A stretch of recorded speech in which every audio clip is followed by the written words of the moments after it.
Почитувам председателе, почитувани колеги претеници, почитувана македонска јавност. Јас, за разлика од вчера, денес ќе бидам прилично краток, во интерес и на времето и на пред се на граѓаните, односно на тоа што треба да го изгласате. Вчера зборував и ќе продолжам така како што завршив во текот на изминатиот ден. Вчера се повикав на членот 1 од Законот за управување со кризи, каде што јасно е утврдено што е систем за управување со кризи во Република Македонија, значи организација, функционирање, одлучување и употреба на ресурсите, кој што се организира и остварува, како што реков, заради превенција, рано предупредување и справување со кризи кои претставуваат ризик за добрата, здравието, а се настанати од природни непогоди.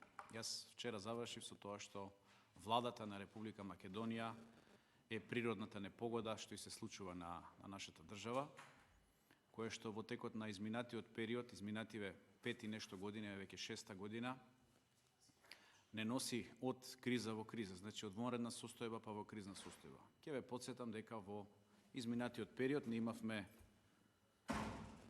односно имаше прогласување на вонредни состојби од страна на председателот, што е за волја на вистината, не учествуваше ова собрание тука, што беше распуштено.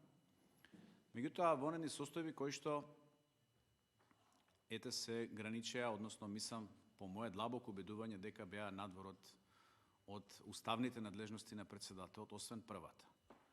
И во тој период се случуваа сериозни злоупотреби од страна на владата, која што носеше уредби со законска сила, и ќе ве потсетам, се носе уредби за промена на името на Република Македонија, на парите кои што ги издава државата, се носеа уредби за диаманти, се носеа уредби за марихуана, дозволи и така натаму. Значи се носеше се, само не се носеше тоа за што беше донесена кризната состојба. Во смисла, ако веќе прогласувавме, односно вонредна состојба, се извинувам, ако веќе носиме вонредна состојба за одредена категорија, односно потреба, како што во тој период тоа така беше, никој не знаеше од нас практично со што може да се соочи државата, меѓутоа видовме една класична злоупотреба од страна на владата, која што и го искористи тој момент заради лично богатење. Значи на маката на граѓаните, на здравието на граѓаните, поединци, нема да ја обвинам цела структура, меѓутоа поединци кои што во тој период раководеа со владата, лично се збогатија и затоа има параметри кои што се веќе општо познати на јавноста. Значи наместо во тој период да се бараат начини како да се надмине кризата, како да се помогне на граѓаните, во тој период првиот човек на владата и неговото потесно обкружување се обидоа да преку фантом фирми, ќе ве потсетам, да купат вакцини за граѓаните на Република Македонија. Откако и тоа не успеа, повторно потврдање на владата, тоа значи криминалниот дел откако не успеа, го видовме другиот дел, тоа е неспособниот дел, каде што нашите граѓани беа упатени во Република Србија, значи во Ниш, во Врање, во Белград, да си го бараат чарето, условно кажано, да бидат вакцинирани, односно да се спасат. Значи една соседна држава ги отвори вратите и јас за тоа им благодарам, меѓутоа во ниту еден случај не можам да ја оправдам неспособноста на оваа структура која што не доведе до оваа состојба, односно не ги превзема мерките што требаше да ги превземе во дадениот момент. И сега, паралела ќе направам со после тоа што се случуваше, имаме ситуација каде што повторно се прогласуваа кризни состојби. Во еден период ми се чини дека дури и 5 кризни состојби имавме на цела територија, односно 4 на цела територија на Република Македонија и една на територија на град Скопје. Мигрантска, енергетска, електрична енергија и така натаму, здравствена, да не ги редам. И на крај доаѓаме до еден општ заклучок дека откако е Социјалдемократскиот сојуз на власт и Демократската унија за интеграција, заедно со нивните сателит партии, ние цел период имаме една вонредна или една кризна состојба. Значи ние не знаеме да живееме во една нормална состојба. Зошто ова од една страна ќе речете па добро, се случува, тоа се светски текови, не го измисливме ние ковидот, не измисливме ние војната во Украина и така натаму. Да, и вчера реков, се согласувам, не сте вие виновни, меѓутоа вие сте виновни затоа што не превземате мерки за санирање на последиците. Во делот на членот 1, како што реков, и го прочитав, и сега и вчера го прочитав, има дел што се вика превенција. Значи владата мора да изнаоѓа мерки превентивни, да ги предвидува работите, да ги проценува работите, да ги анализира и соодветно да превзема мерки. Владата не е таа која што треба да го гаси пожарот откако ќе настане. Откако ќе настане веќе пожарот, штетата е веќе направена. Ние се доведовме во ситуација да, јас знам дека зголемена е потребата на газ, еве денеска зборуваме за енергетска криза, односно за топлинска криза, зголемена е потребата на газ после ковидов, компаниите, односно државите сакаат, нормално имаат потреба од повеќе газ, јасно ни е дека гасоводите се запрени од таму од каде што доаѓаа порано за потребите на Европската унија, јасно ни е дека расте потребата за набавка на газ од други пазари од кои што веројатно и ние сме упатени да купуваме, и јасно ни е дека и цената на газот расте. Меѓутоа, еве едно подсетување, тоа министерот веројатно многу добро го знае, ви имате ситуација пред неколку дена гасот се тргувал од 2000 до 2800 евра во текот на еден ден, значи имате разлика од 600 евра во текот на еден ден за кубик. Соседна Србија, не сакам да ја споредам државата, меѓутоа мораме да имаме одредени параметри по кои што ќе можеме да ја укажеме оваа состојба на граѓаните да знаат дека ова што се случува е токму заради неспособноста на оваа структура која што не си ја работела работата на време. Соседна Србија купува газ од 370, 380, значи во текот на годината, во текот на овие кризни периоди каде што ќе биде и кај нив, до 420 евра по кубик. Значи имаат и после тоа од тие 420 паѓа цената до 390, значи ќе им падне кубикот во евра. Што ќе се случи со нас? Дали дупло ќе ја плаќаме цената на гасот? Дали ќе плаќаме повеќе од илјадарка? Јас тоа не знам. Тоа владата треба да го знае. Меѓутоа, она што мене ме интересира како пратеник е што ние денеска на овој дневен ред не гледаме стратегија, не гледаме план. Јас не ја гледам визијата на владата како планира да излезе од оваа кризна состојба. Значи не доведе до оваа кризна состојба и сега бара од нас да одобриме продолжување на оваа кризна состојба. Да, имате мнозинство, се согласувам, ќе ја продолжите кризната состојба. Ние како опозиција секогаш сме рекле дека се што е во интерес на граѓаните ќе го гласаме и ќе го поддржиме. Меѓутоа прашањето е до која граница ние со ова можеме да одиме. И зошто до ова дојдовме, луѓе? Значи, погледнете што се случува, па ви имавте во вонредна ситуација се продаваа одредени намирници, односно продукти, каде што поедини оператори, односно институции, купуваа заштитни маски по 2 денари, а други ги купуваа по 125 денари. Погледнете разликата во цените. Зборуваме за државни институции. Сега како ние да веруваме дека владата има најискрени намери, има најдобри намери, дека и повторно во оваа криза сега каде што не доведе, дека ќе се однесувате конечно се свестила и дека конечно ќе се однесува така како што треба, односно ќе се однесува во интерес на граѓаните и нема да ги краде народните пари.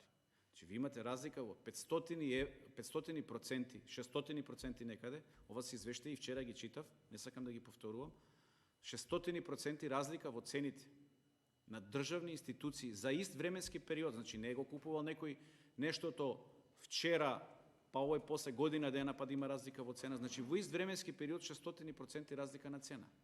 И мислам дека тоа е скандалозно и реков и вчера повикав и денеска по втор пат повикувам, а нека не покренува јавното обвинителство, еден ден ќе биде прашано и тоа зошто не покренало, а знаело што се случува. Значи, имало причина. Мене ми е навистина жал што министерството, односно институциите, не ја превенира ова состојба, затоа што, еве, најпластично едно прашање имам. Колку кризни состојби досега владата прогласи, значи владата по закон нели прогласува по 30 дена, иако не може, после тоа оди значи да ја продолжи, ако не успее да се справи со причините за кризата, после тоа предлага на собранието да со своја одлука донесе продолжување на кризната состојба. Еве колку кризни состојби, со колку кризни состојби владата досега се справила и не побарала досега продолжување на рокот на важење на кризната состојба. Колку? Јас мислам дека такви кризни состојби нема. Секогаш владата во рокот од тие 30 дена колку што и биле дадени согласно закон, не успевала да ги отстрани причините, ниту пак последиците од таа кризна состојба во која што таа самата не доведе. Не е виновна опозицијата со овие кризни состојби, не се виновни граѓаните, раководството е виновно. И тоа сите добро го знаат. Не можеме ние да се доведеме во ситуација во даден момент, како што сме сега, на 4 дена или 5 дена пред почетокот на месец октомври, да, во право беше вице-премиерот, се согласувам, дека од 15 почнува грејната сезона. Меѓутоа и самиот вице-премиер спомна дека има правилник кој што кажува дека грејната сезона може да почне и порано, доколку температурите 3 дена поред се на одредена температура, 12, ако не се лажам, степени. И сега што правиме ако падне температурата по 12 степени? Нема да се смрзнат граѓаните. Да, јас знам дека нема да се смрзнат. Меѓутоа, дали е во ред во 21. век ние сега да зборуваме дека ќе имаме храна, што го изјавува исто така поранешниот вице-премиер за борба со корупција. Не се секирете, граѓани, ќе имаме доволно храна. Сега слушаме од владините представници, не се секирете, ќе имаме доволно парно, ќе нема да измрзнеме. Ќе имаме доволно електрична енергија. Луѓе, бе, ние се доведовме во прашање, значи ја доведовме во прашање општата екзистенција на граѓаните. Да, војна е, се согласувам, пак ќе речете вие војна е. Војната ни покажа кои се најбитните работи. Храната и енергијата, нема трето. Зборувам за опстанокот на државата. Храната и енергијата. Меѓутоа, во таа ваша партија, во таа ваша влада, како што реков, имате експерти за овие работи, односно треба да ги имате, кои што треба да постапуваат по овие закони. Овие закони не сме ги носели, ние ги носел некој во претходен состав. Пред 15-16 години некој ги мислел овие работи. Не се променети од тогаш. Законот за управување со кризи. Превенција, анализа и проценка. Што треба да се направи? Што направивме ние? Вчера зборував за електричната енергија, начинот на кој што се плячка државата. Што ќе правиме сега со парното грејање за Скопјани? Убаво спомна колегата Игор Здравковски. Јас живеам во Скопје, ако не сум во Скопје, да, сега можеби на некој начин сите во Скопје ќе бидат задоволни. Владата на овој или на оној начин, гледаме дека повеќе ќе се справи на оној начин, отколку на оној легалниот начин, и ќе обезбеди парно грејање, затоа што во услови на криза, да, законот за кризи тоа го дозволува, да владата може да направи интервенција дури и во приватни компании, неспорно, затоа е закон за кризи. Меѓутоа, проблемот со носењето на овие состојби е тоа што, реков, се временски ограничени, 30 дена. Ние сега продолжуваме, ќе дадеме рок од 6 месеци, што е незаконски, законот предвидува до 30 дена, и владата во овој момент требала веќе да ги има надминато тие состојби. Што имаме ние денеска? Го гледаме вице-премиерот Битичи, односно вчера ова го изјавува, се препукуваат со приватниот оператор, БЕК. И сега ние ќе расправаме кој е во право, владата или БЕК. Балкан Енерджи Груп, да не рече некој друго нешто.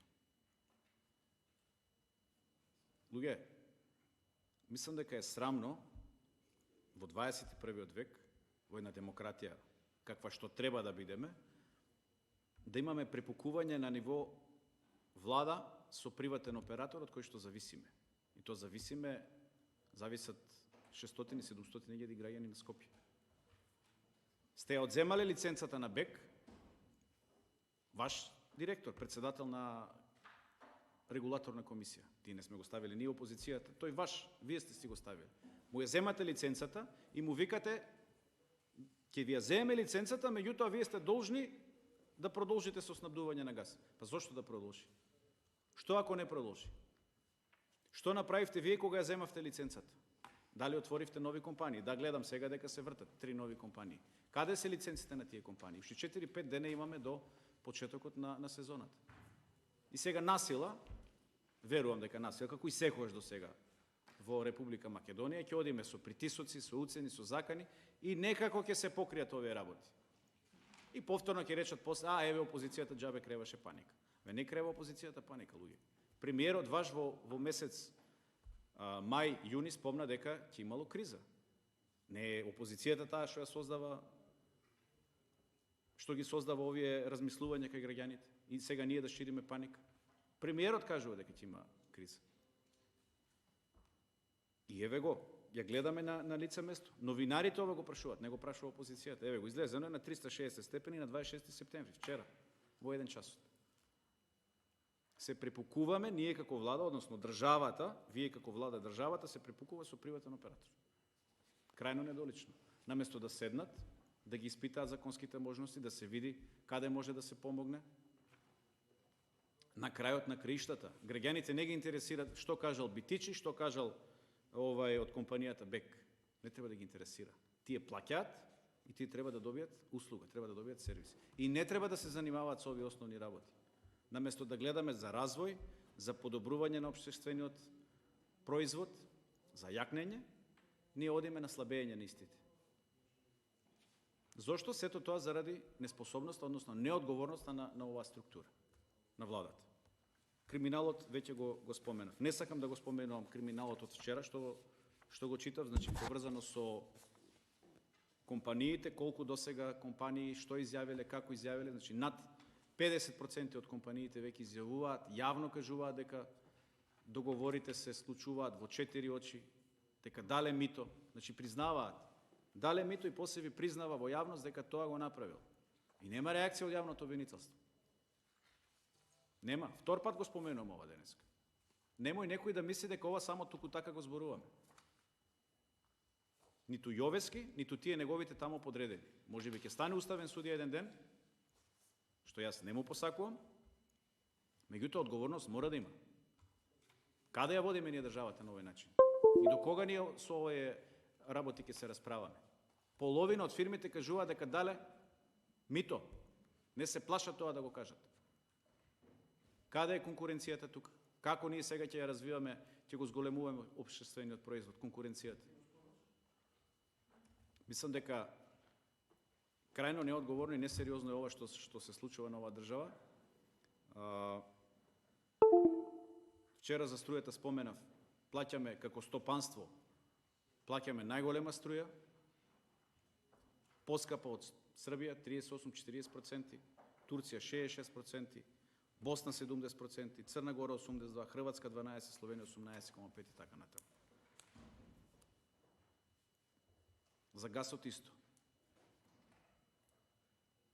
Крајно неодговорно е на 4-5 дена пред почнување на грејната сезона, односно на месец октомври, да ние дискутираме за кризна состојба за која што сме знаеле дека ќе дојде. Премиерот кажува, грејната сезона секогаш почнува на 15 октомври. Таа не треба да ни изненади, ние знаеме дека зима доаѓа. И сега откако дојде зимата, односно есента, зимата е на прагот, ќе се растрчаме по комшиите, ќе одиме до братска Турција, таму ќе бараме. Уред. Меѓутоа тие работи се прават и вчера го споменав и сега. Да не должам многу во интерес на времето, се прават во март, во февруари, а не во септември и во октомври, затоа што се е веќе закупено. И сега замислете по која цена ќе ни го дадат. Зарем мислите дека ќе се смилуваат, ќе ни бидат пријатели? Нема пријатели. Има интерес, има пари. Ако некој се смилува и да ни даде нешто, да знаете дека тоа ќе има политичка цена. Политичка цена како и се секогаш до сега ќе биде на штета на македонците и на македонската држава. И тоа многу добро го знаете. И јас не и посакувам нова влада да продолжи по тој пат. Наискрено посакувам ова препукување помеѓу владата и помеѓу БЕК да заврши што е побрзо можно. И посакувам на владата да изнајде решение, што наискрено го кажувам, нема да критикувам понатаму, иако оваа состојба во која што сме доведени, мислам дека е крајно неодговорна постапка од страна на владата. И јас секако за ова кризна состојба нема да гласам, затоа што не го поддржувам начинот на работата на оваа влада. Меѓутоа, искрено и посакувам на владата да изнајде решение за оваа состојба. Ви благодарам. Благодарам. Следен за збор е пратеникот Здравко Тројанов. Повелете. Благодарам.